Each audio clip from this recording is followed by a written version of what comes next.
The topics and opinions expressed in the following show are solely those of the hosts and their guests, and are not those of Pesmo Radio, its employees or affiliates. We make no recommendations or endorsements of any radio show programs or products mentioned on air, on our website, social media accounts and marketing materials.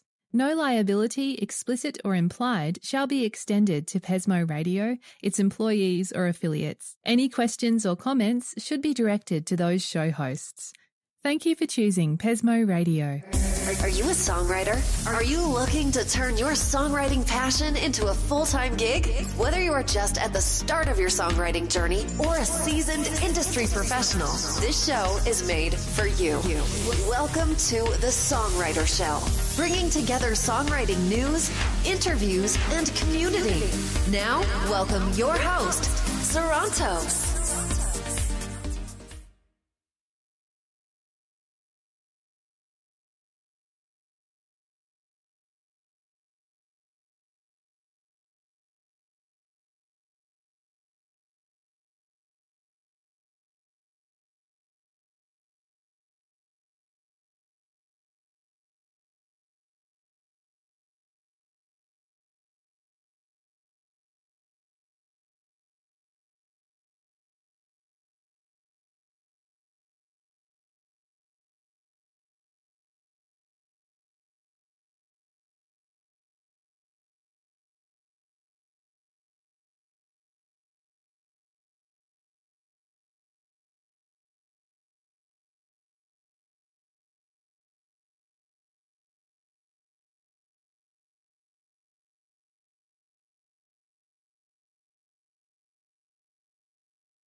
And now, welcome this week's special guest. Thank you for tuning in, and welcome back to the Songwriter Show.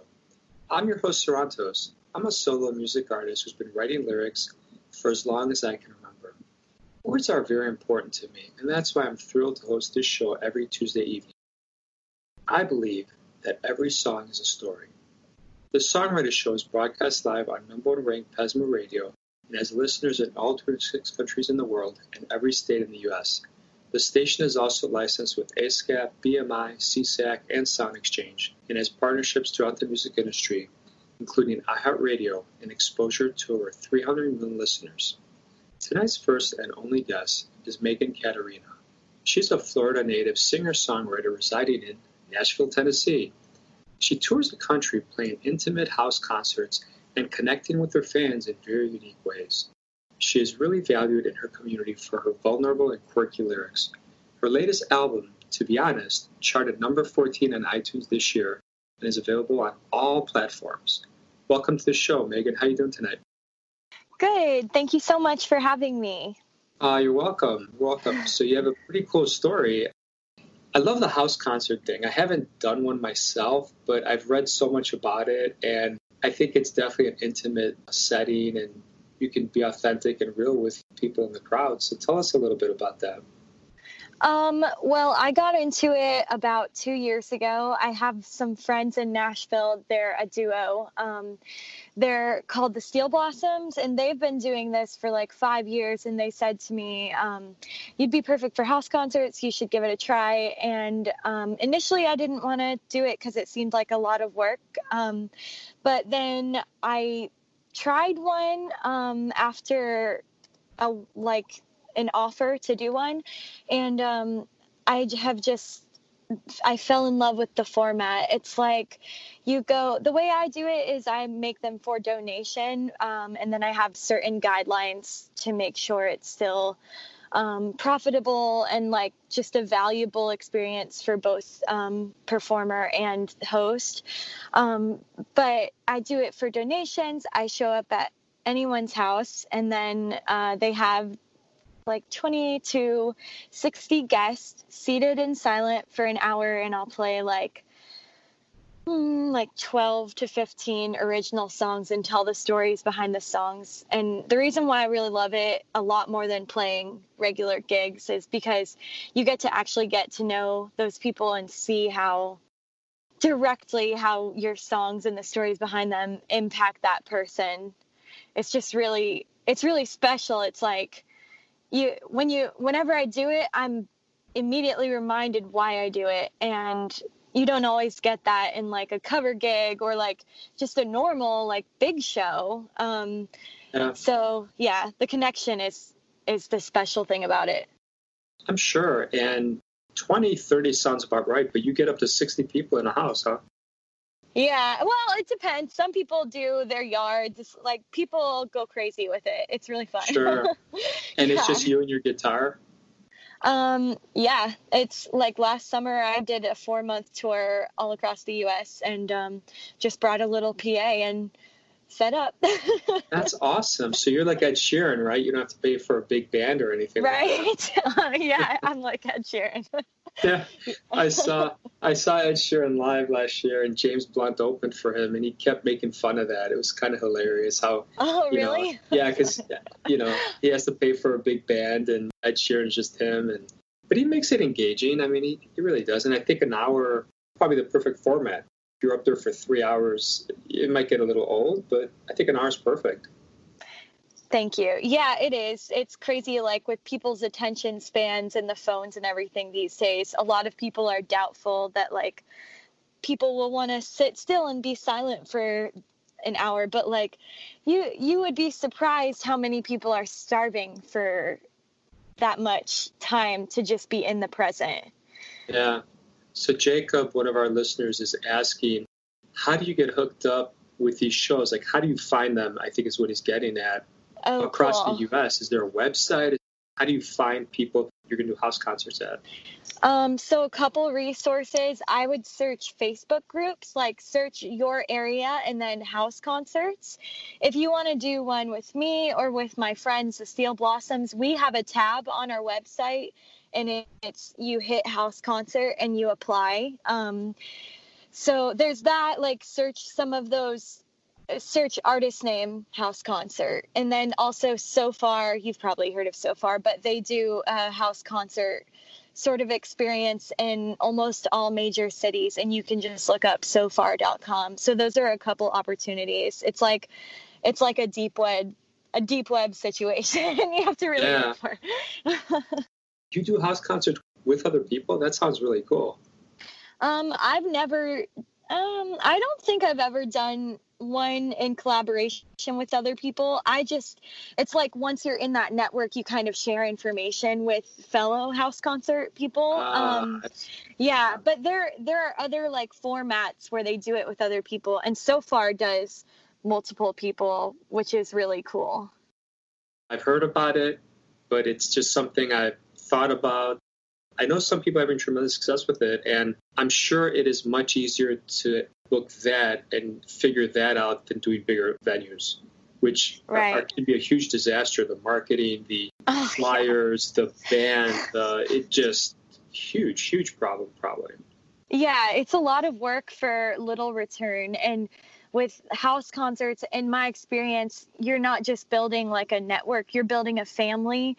And it's like initially a pretty big curve. It's a lot of work initially to drum up that work, but once it gets going, it snowballs, and then you have these fans that feel more like friends. It sounds corny, but it's true. Yeah. Do people ask you to come back? Is it something like once you've done one at someone's house, do you do it again and again? Yeah, I mean, I've only been doing it for 2 years, so I'm still fairly new, but like, that's what I've done so far is a couple return trips, and it's kind of like their friend at that show will see you and say, I love this, I want to do it at my house. So then when you come back, like you'll play one at their house and their friend's house, and then their friend's cousins, like it keeps growing. People sometimes say like, oh, won't you run out of houses to play? I'm like, no, it's infinite. It's crazy. Yeah. Is this a thing in Nashville? Like, is this something that's caught on there?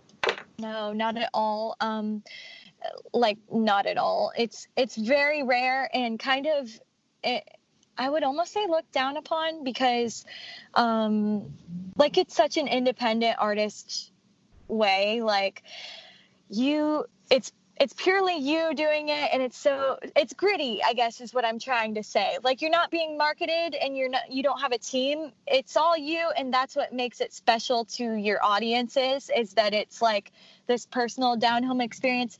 But in my past experiences, like, a lot of artists are afraid to do it because it's a lot of traveling and not being in Nashville.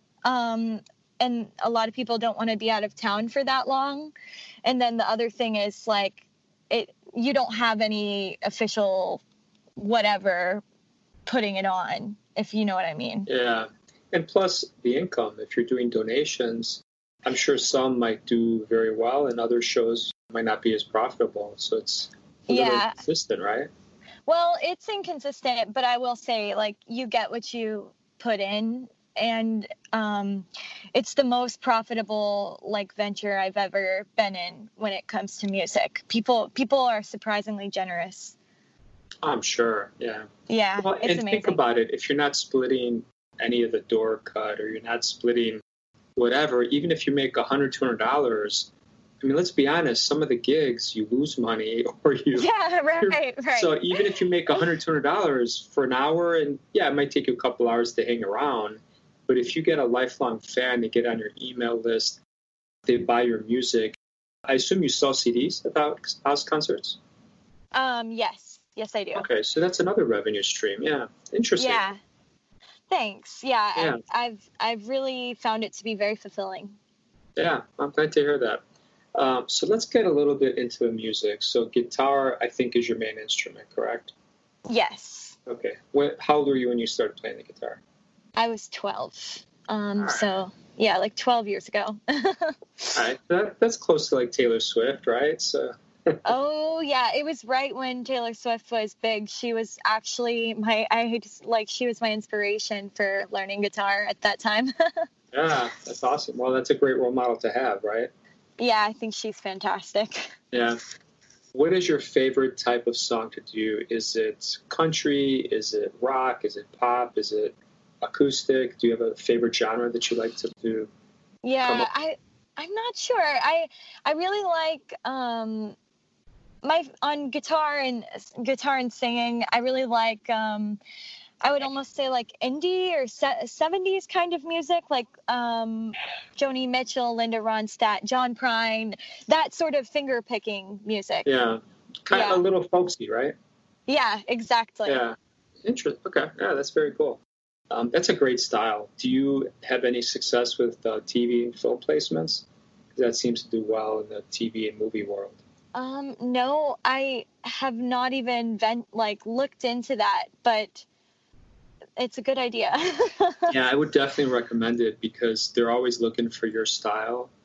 And again, some of the sync fees can be good, but you just get royalties too. So cool. I'll definitely check that out. Okay. You do all your own singing on your songs, I assume? Yeah, pretty much, unless it's like a background singer. You write all your lyrics too? Yes, I do. For the most part, solo writing, not my last album, but the album before that, I think had a couple co-writes on it. It's not an ego situation. It's just like, that's just more my style is to write solo. Yeah. Tell us about this quirky lyric you've been known for. How do you come up with that? How do you venture into that? Is that every song? Is that occasionally? Tell us a little bit. I don't know. It's how I've always written since I was like a child. I started writing poetry, and my biggest inspiration when I was young was Shel Silverstein. And if you've ever read any of Shel Silverstein's poetry, it's like very quick and witty and kind of silly, but a lot of it has a deeper meaning or a gotcha kind of thing. And I think that sort of trained my brain like at a young age to write in that style. And I would consider and have been told that my songwriting style is just very almost uncomfortably sometimes honest. And it's a mix of that honesty with I guess if I can compare it to someone, it would be like Casey Musgraves, like a quick. I'm not sure what word I'm searching for, but I think you know what I mean. Yeah, absolutely. What's your finest musical memory? In a house, in a neighborhood, in a town? Just what's your finest one? Finest musical memory. That's tough. So I have a lot. Give us two. Okay, I'll give you two ends of the spectrum. My finest musical memory, as far as writing and like just being alone with the craft, is when I wrote a song called Anchor. That's not on my last album, but the one before, and it's probably the most impactful song I've ever written. And I wrote it at like 2 a.m, like on my bed when it started as a poem, and I was kind of upset, and it was just a song that came out in 30 minutes, and it felt like I was like a vessel. It came through me kind of, and that was really cool, and I look back fondly and vividly on that time. That would be one. And then two would be, I'd have to say, my last summer I did a house concert in Napa Valley, and I met these folks that had me. It was a phenomenal concert and perfect timed concert in my life, but like I met these people, and we quickly became really, really close friends, and it was a really special weekend that I spent with them playing music, and they really appreciated the music. So those are my two musical memories, I think. Awesome. Kind of broad. Yeah, that's okay. Tell us a little bit about COVID. I'm sure that's affected the house concert venue. How are you coping with that? Initially I was really, really good, because I'm a fairly introverted person, and I had been saving. So I was prepared and okay. But I think I've been out of work since mid-March.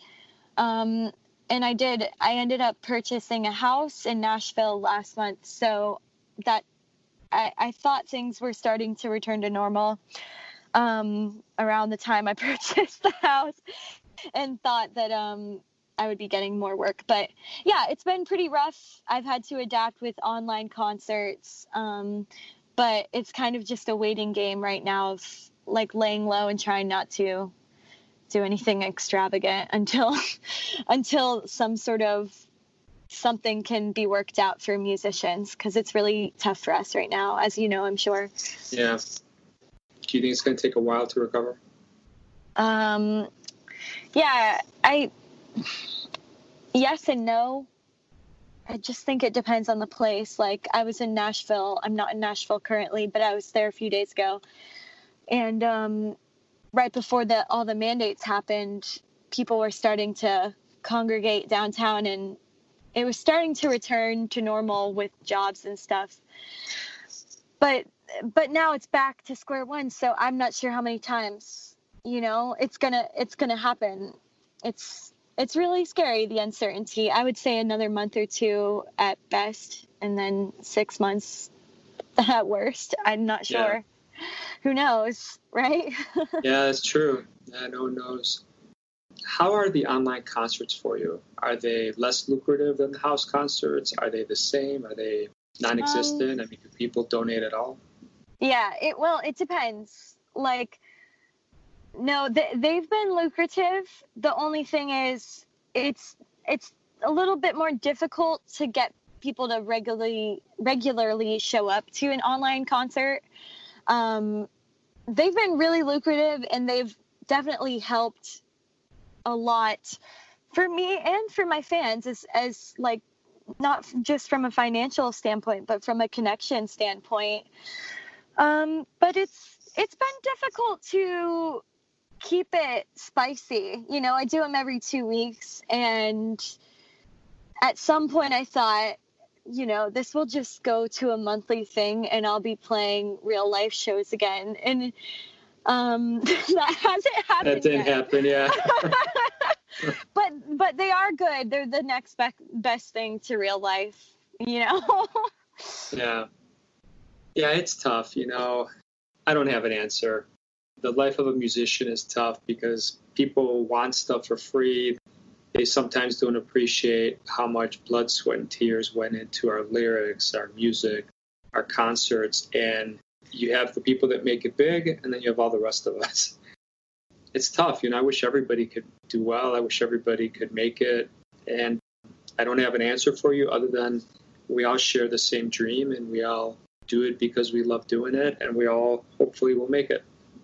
Yeah, I truly believe that most people are good, and a lot of people see the struggle that's going on in the arts community right now and are donating and doing what they can to support the arts community. And I think it will be okay, and that some really beautiful things will come out of it as well, and already have come out of it. Yeah. What do you see yourself doing the next couple months? Well, I just bought a house, so I'm currently focused on making it livable. So it's kind of been good timing on my part for that, because otherwise I'd be on tour right now. But I intend to work out some sort of booking for 2021, and I just recently started a Patreon, so I'm working on getting that on a regular platform and communicating with my fans to see what they would like to see on that, and how we can collaborate on that. So those are my big plans: is Patreon, booking tour for next year, hopefully, and then creating. I intend to put out a new album in the fall, and this has been such a beautiful, spacious time for creating.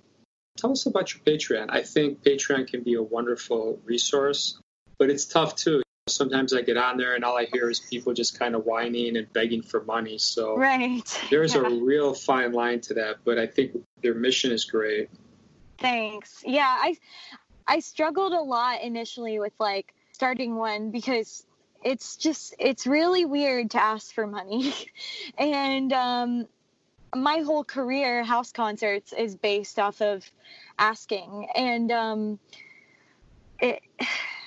I had to reach a point where I realized that these people want to support me, and I'm giving them a directive, and that's different than I'm letting them know how they can support me. And that's different than begging for money. And with this Patreon, so far I've just posted unreleased songs, and that's the biggest plan I have for it. I also intend to share, I just started it. I also intend to share some of my other artists that I feel aren't getting enough exposure or attention from mainstream, the industry. And I want to just make it a collaboration. And I've been just right now that the online concerts come in quote unquote free with the Patreon, and all that stuff. It's kind of like a fan club, but I've been talking to the people that attend my concerts, which is my core Patreon group right now. And I want it to be a movement, for the artists that have been told so much bull crap things by the industry about their songs and what they need to do to quote unquote make it, Well, speaking about songs, we're going to play your song here in about a minute. Tell us a little bit about it. What do you want us to know when we listen to it? Oh, sure. Yeah. This is Some Days Coming Someday. I wrote this song a few years ago. I had a bunch of shows I was playing down in Florida at this venue. And a week before I was supposed to go down to Florida for a month and play this venue, they canceled half my shows and cut my pay by $100, and I wasn't getting along with my roommate in Nashville. It was just a very frustrating and financially scary time. And I showed up to my writer's room the next day. I was booking once a week to kind of force myself to write 4 hours a week in a room. And I was like, I don't even know why I'm here. I'm not going to write. And I didn't. The whole time I frantically called venues trying to make up that pay for the month of December. But at the very end of the write, I got this line in my head, "Some days coming someday." And I showed up the next week for the write. And this song like came out immediately. So this was like a message to myself at the time, but it still feels like a message to myself every time I sing it. I'm like reminded. That's why I've chose to share this one, because it's really special to me. All right. Wonderful. All right, Megan, we're going to take a listen to it right now, and then we'll come back and talk, okay? Great. Thanks. All right, here we go.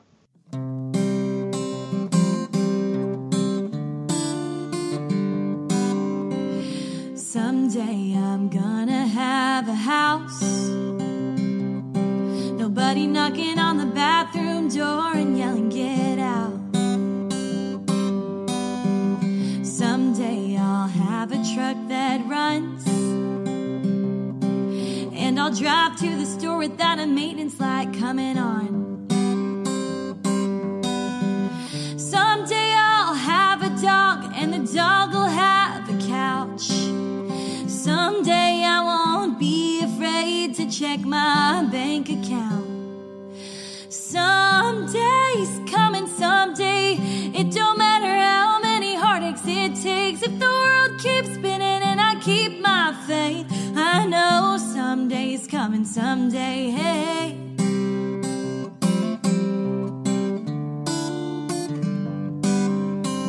Someday I'll sleep 10 hours a night, and I'll lay my head in a bed that ain't twin-sized. Someday I'll have a love that's true, and I'll know why the past had to do what it had to do. I won't cook dinner in the microwave or forget to lock my door. I know a little bit, but I know someday I'm gonna know a little bit more. Someday's coming someday. It don't matter how many heartaches it takes. If the world keeps spinning and I keep my faith, I know someday's coming someday. Hey.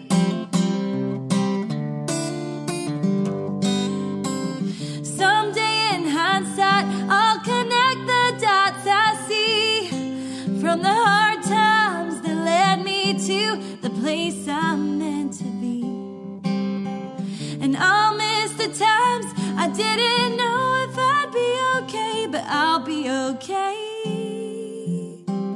someday.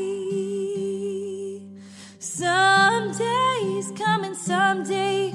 It don't matter how many heartaches it takes. If the world keeps spinning and I keep my faith, I know someday's coming. Someday's coming someday. It don't matter how many heartaches it takes. If the world keeps spinning and my car don't break, well, even if it breaks, I know someday's coming someday. I know someday's coming someday. That was a cool song, Megan. I can totally see your vibe, and I totally think, I think house concerts you do really well at. Yeah, I think that's definitely a cool thing that you've latched onto. And you know what? Good for you. Some people take like 10, 20 years to figure out what their niche is. I think this could be really good for you. Thank you. That's a great compliment. Yeah. You know, one of the things I like to ask every guest are about scams.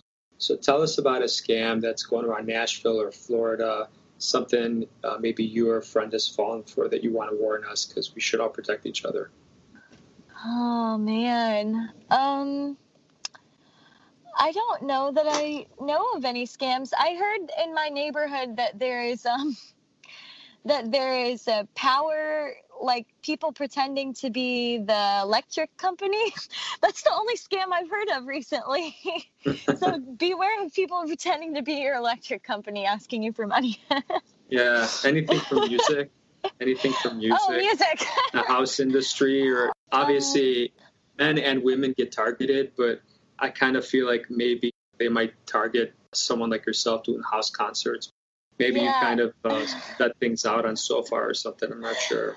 I haven't heard of anything or experienced anything. The only thing that I've experienced lately is people like impersonating on my Instagram account, impersonating me. And I guess with that, I would say if someone you follow is messaging you, asking you for money, or it seems weird, like double check and please let them know and please report their account. That has affected me and definitely affects a lot of my friends. Do you think there's a better way to vet people? I mean, other than if someone has a bad experience to report them, anything else you could think of?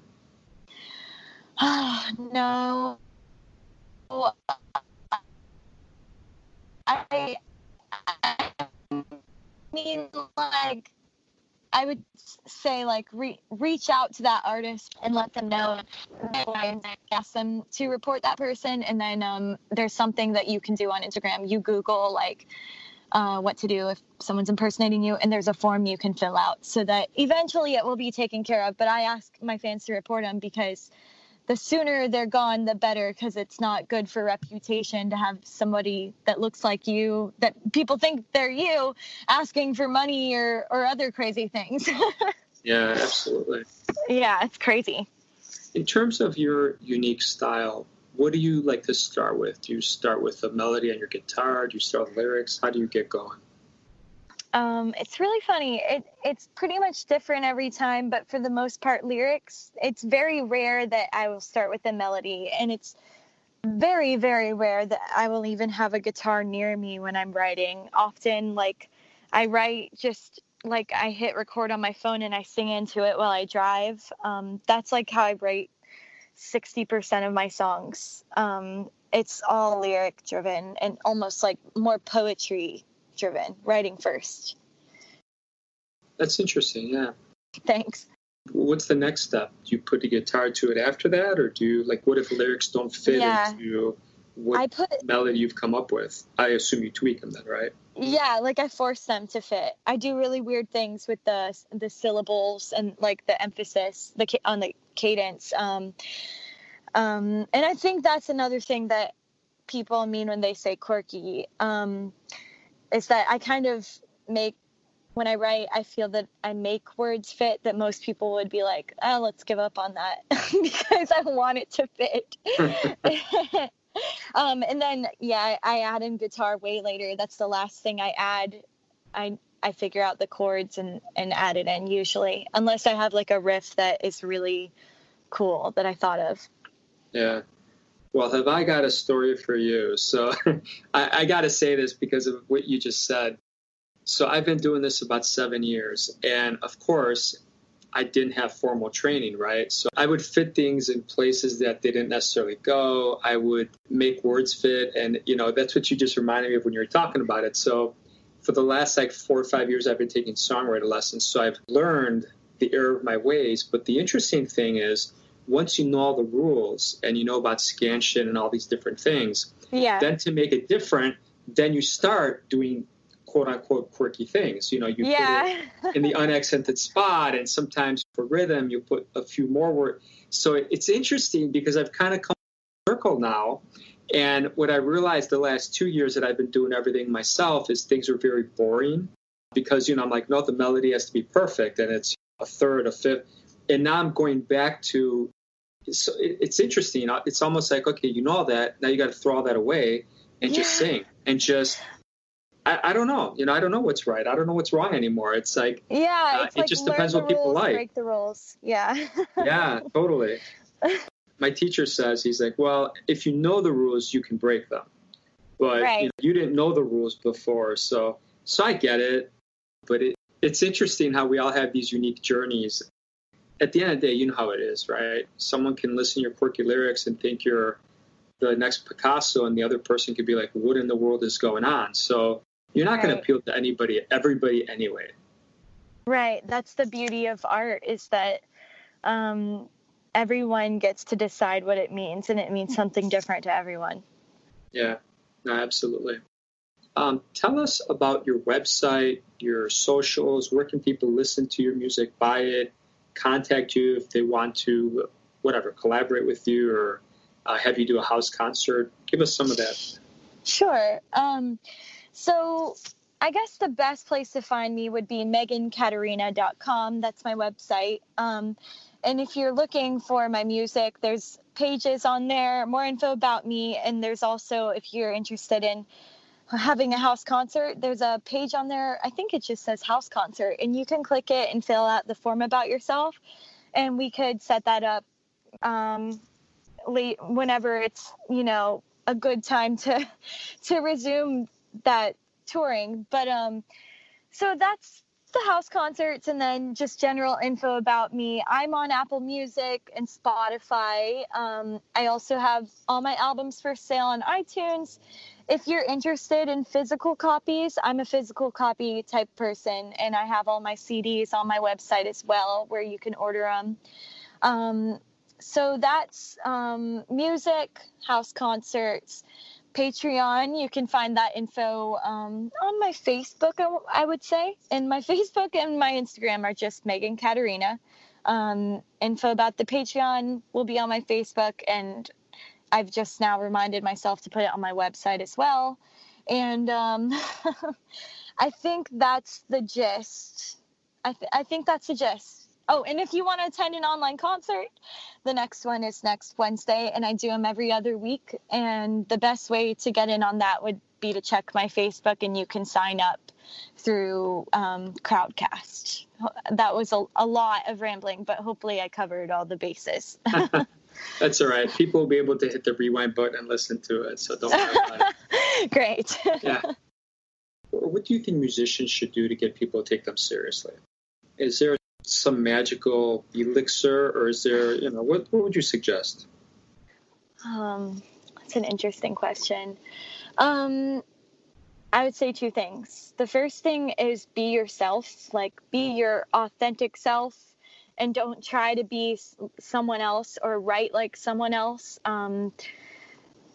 Make sure it's you, because people know when you're not you. And then the second thing, and sincere work speaks to people a lot more than perfect work.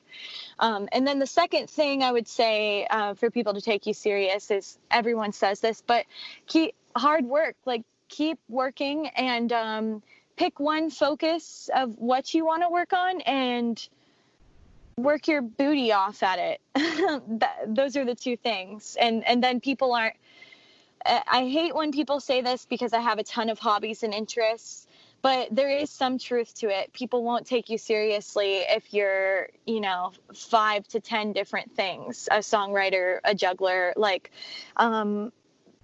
you have to show that this is what's most important to you. Yeah, I agree with that. Tell us a little bit about your iPhone. If we were to steal it from you, what apps would we see on there? Oh, that's a funny question. You would see a lot of apps. I'm a little bit strangely OCD, so they're all organized into those little boxes.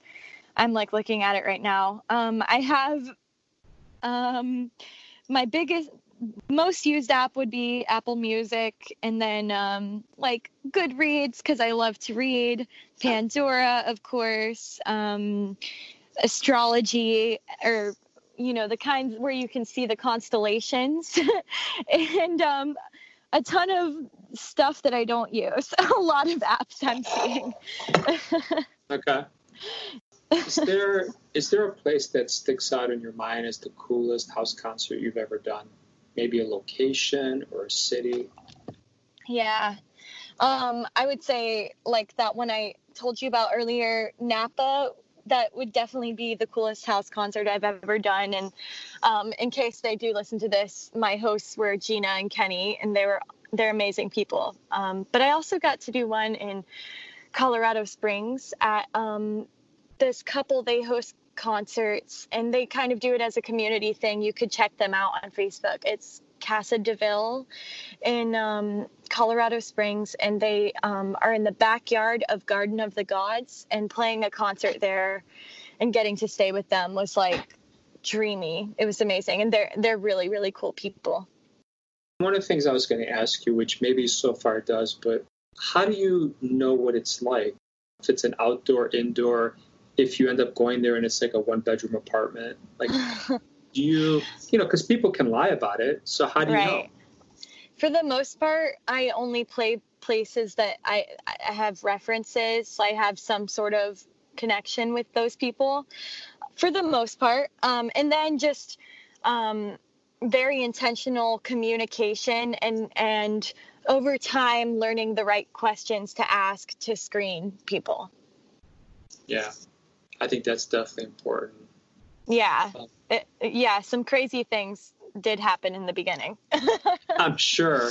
All right, Megan. It's been an absolute pleasure to have you on the show. I wish you nothing but the best. Hopefully our paths cross one day, and I don't know, maybe I'll get the nerve up one day to try a house concert, but I definitely want to thank you for being on the show.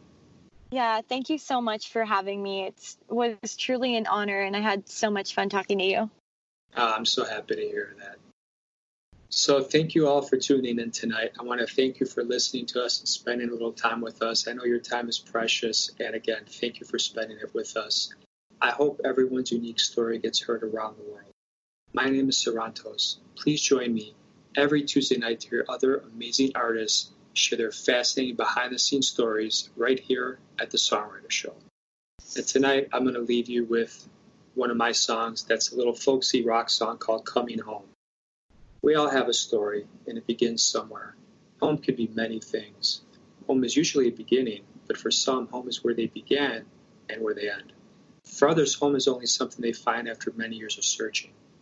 For still others, home is something they ran away from or got tired of, only to realize years later how much they truly love and miss it, and how comfortable it feels when it goes back there. So this is my song, Coming Home. I hope you enjoy it. I love you guys, and I'll see you again next Tuesday night. Have a great day. Bye.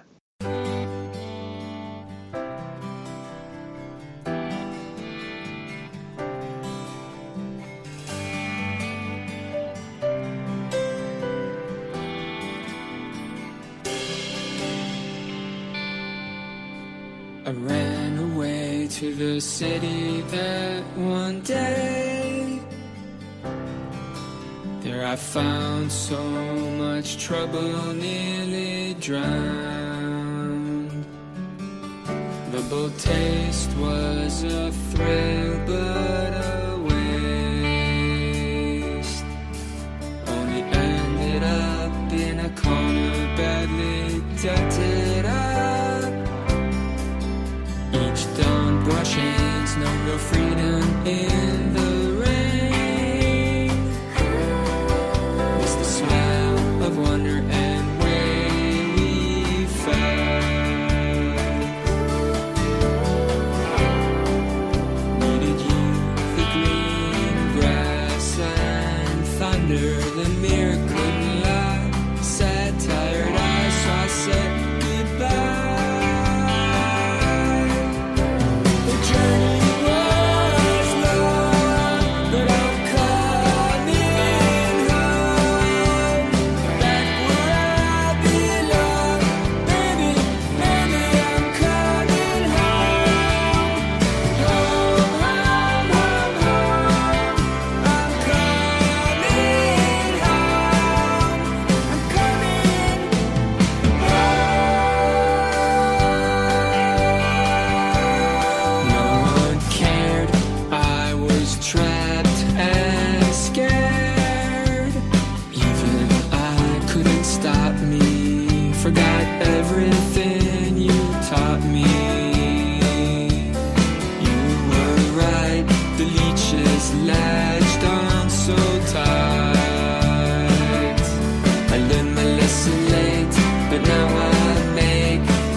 Thank you for listening to The Songwriter Show. To keep the momentum going, head over to www.songwritershow.com and join our free music community of artists, songwriters, and producers. That's www.songwritershow.com. Thank you for choosing Pesmo Radio.